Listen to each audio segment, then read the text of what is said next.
मला एक कमेंट आली होती की तुम्ही तुमच्या फुलझाडांना कोणतं खत वापरता. तर खरं सांगू का, मी कोणतंही खत विकतचं बाहेरून आणत नाही. तर जे काही मी माझ्या झाडांना खत बनवते ते माझ्या स्वयंपाकघरातल्या वेस्ट मटेरियलपासून. तर या कुंडीत तुम्हाला दिसत असेल मी कांद्याची फुलपाटं, लसणाची फुलपाटं टाकलेली आहेत. तर तसंच मी करते.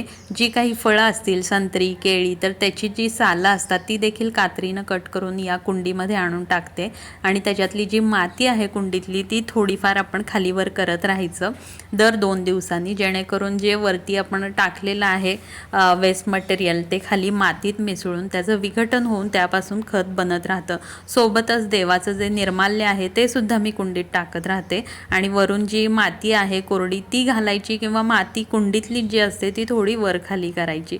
आणि याच्यावरती आपण जेव्हा पाणी घालतो किंवा पावसाचं पाणी पडतं त्याच्यानंतर आत जे खत तयार व्हायची प्रोसेस आहे ती बनतच राहते. तर आता मी तुम्हाला दाखवते. हा पंजा जो मिळतो, ऑनलाईनसुद्धा मिळतातच आता गार्डनिंगचे टूल, तर तो आहे, किंवा आपल्या घरातला साधा स्क्रू ड्रायव्हर किंवा काटा चमचा वापरून पण आपण ही माती वर खाली करू शकतो. तर या कुंडीतलं सगळ्या सालींचं विघटन झालं आहे, मी तुम्हाला आत्ता दाखवलंच. तर अशा पद्धतीनं भरपूर फुलं येतात माझ्या या छोट्याशा टेरेस गार्डनमध्ये, तुम्ही बघू शकता.